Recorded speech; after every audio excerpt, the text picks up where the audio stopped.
महाकुंभ 2025 की शुरुआत हो चुकी है और सनातन के इस सबसे बड़े धार्मिक आयोजन से उत्तर प्रदेश के प्रयागराज में उत्साह और आस्था की अलग ही छटा बिखर रही है।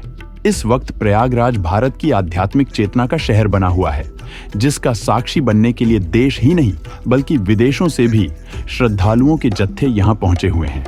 कुंभ मेला भारत का वो धार्मिक आयोजन है जिसका जिक्र वेदों के श्लोकों और पुराणों की कहानियों में है। इस दौरान होने वाली अलग अलग गतिविधियों के बीच जो बात सबसे अधिक अपनी ओर ध्यान खींचती है वह है यहाँ आने वाले अखाड़ों का दैनिक क्रियाकलाप। नागा सिर्फ साधु नहीं, सैन्य संगठन भी है। कहीं भस्म रमे तन तो कहीं सिर्फ लंगोटधारी सन्यासी, कहीं शस्त्रधारी नागा साधु तो कहीं हठयोग की साधना। अखाड़ों के नागा साधुओं के बारे में अधिक से अधिक जानने की दिलचस्पी हमेशा रही है। इतिहास को खंगाले तो पता चलता है कि नागा साधु सिर्फ योग साधना करने वाले पुजारियों की टोली नहीं है, बल्कि यह अपने आप में एक ताकतवर सैन्य संगठन की संरचना है। ये एक हाथ में अगर रुद्राक्ष की माला धारण करते हैं तो जरूरत पड़ने पर उसी हाथ से शस्त्र उठाने से नहीं हिचकते हैं। मंदिरों मठों पर हुआ हमला तो नागा साधुओं ने बचाया। भारत के इतिहास के पन्ने पलटते हैं तो कंपनी प्रशासन और ब्रिटिश राज से पहले भी यह देश कई बार बाहरी आक्रांताओं और आक्रमणकारियों के हमले झेल चुका है। इन हमलावरों ने न सिर्फ नगरीय और ग्रामीण व्यवस्था को तहस नहस किया, बल्कि इन्होंने इस देश के आध्यात्मिक आत्मा को भी चोट पहुंचाई, जिसमें इसका निशाना प्राचीन काल से स्थापित बड़े बड़े मंदिर और मठ भी बने। इतिहासकार यदुनाथ सरकार ने ऐतिहासिक तथ्यों के हवाले से कई आक्रमणकारियों का जिक्र किया है, जिन्होंने मंदिर और मठों पर हमले किए और फिर उनका सामना इनके संरक्षक के तौर पर विख्यात अखाड़ों से हुआ। इस तरह के हमलों को रोकने और हमलावरों से सीधी टक्कर लेने के लिए नागा साधुओं ने शस्त्र धारण किए और एक सेना की तरह इन आक्रमणों का सामना किया। ऐतिहासिक दस्तावेज कहते हैं कि नागा साधुओं ने जान की बाजी लगाकर धर्म की रक्षा की। पत्रकार और लेखक धनंजय चोपड़ा अपनी किताब भारत में कुंभ लिखते हुए नागा साधुओं और बाहरी आक्रमणकारियों के साथ हुए उनके संघर्ष को रेखांकित करते हुए संक्षिप्त वर्णन करते हैं। इनमें 3 हमले और संघर्ष बहुत प्रसिद्ध रहे। सबसे पहला तो सन 1260 में गुलाम वंश की सेना ऐबक का हमला।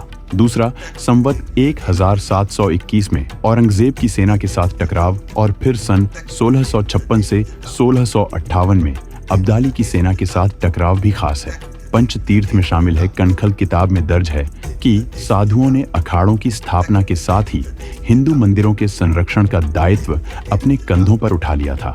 इसका एक उदाहरण सन 1260 के दौर में मिलता है। हरिद्वार में एक प्रसिद्ध तीर्थ है कणखल। यह वही स्थान है जहां दक्ष ने यज्ञ का आयोजन किया था और इसमें शिवजी को नहीं बुलाया था। पति के अपमान के विरोध में उनकी पत्नी देवी सती ने इसी स्थान पर शरीर दाह कर दिया था। यह स्थान पुराणों में वर्णित पंचतीर्थ में शामिल है और इसकी बड़ी महत्ता है। 11 दिनों तक चला युद्ध इसी कणखल पर 1260 में गुलाम वंश की सेना ने हमला किया था। तब नागा साधुओं की फौज हमलावर सेना पर टूट पड़ी थी और इस युद्ध में 5000 नागा साधु बलिदान हुए थे।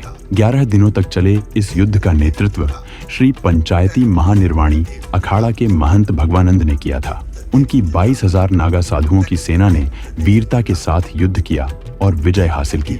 नागा साधुओं की वीरता के प्रतीक 2 भाले आज भी कणखल स्थित छावनी में रखे हैं।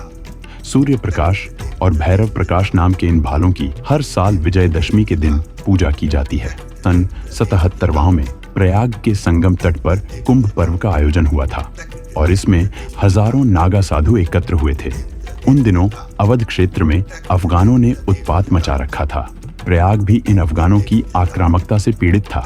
कहते हैं कि महंत राजेंद्र गिरी के नेतृत्व में नागा साधुओं ने अफगानों पर आक्रमण कर दिया और उन्हें चौतरफा घेरकर यहां से खदेड़ दिया। इस युद्ध का विवरण इतिहासकार सर यदुनाथ ने भी अपनी पुस्तक में किया है। नागा साधुओं का युद्ध अफगान आक्रमणकारी अहमद शाह अब्दाली से भी हुआ था। सन 1756 से 1767 में मथुरा में नागा साधुओं का इससे सीधा सामना हुआ था। अब्दाली ने मथुरा में कत्लेआम मचा रखा था। इस कत्लेआम का शिकार जनता के साथ साथ साधु संत भी हो रहे थे। ये समाचार पाकर नागा साधुओं का एक जत्था मथुरा पहुंचा और अपनी वीरता के बल पर अब्दाली की सेना को मथुरा से खदेड़ दिया। इस भीषण युद्ध में भी लगभग 2000 नागा साधु बलिदान हुए थे। इस युद्ध के दौरान ही अब्दाली की सेना में हैजा फैल गया। सैनिकों ने माना कि मथुरा में संतों पर जो हमले हुए, इससे उन्हें श्राप लगा और वे बीमार पड़ गए। इसी तरह सन 57 में पानीपत में हुए मराठा अफगान युद्ध में भी नागा साधुओं की वीरता का वर्णन मिलता है। यह वह दौर था जब मराठे कमजोर पड़ने लगे थे और अफगान हावी होने लगे थे।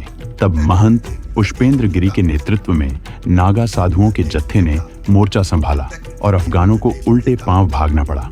ऐसे भी तथ्य मिलते हैं कि महंत पुष्पेंद्र गिरी ने आगे चलकर स्थानीय शासन में भी महत्वपूर्ण भूमिका निभाई थी। अब बात करते हैं औरंगजेब की। नागा साधुओं और औरंगजेब की सेना के बीच वाराणसी में हुए युद्ध भी इतिहास में काफी चर्चित रहा है। संवत 1721 में जब औरंगजेब की सेना ने ज्ञानव्यापी पर हमला किया तो पहले से ही तैयार लगभग 15,000 नागा साधुओं ने तलवारों, भालों और फरसों से मुगल सेना का सामना किया। दिन भर चले इस युद्ध में नागा साधुओं ने अपने युद्ध कौशल के समक्ष औरंगजेब की सेना को घुटने टेकने पर मजबूर कर दिया। इस युद्ध में लगभग 1000 नागा साधुओं ने अपना बलिदान दिया था। अगर आपको ये वीडियो पसंद आई हो तो कृपया इसे लाइक, शेयर और सब्सक्राइब करें। आपकी प्रतिक्रिया हमें और बेहतर बनाने में मदद करती है। धन्यवाद।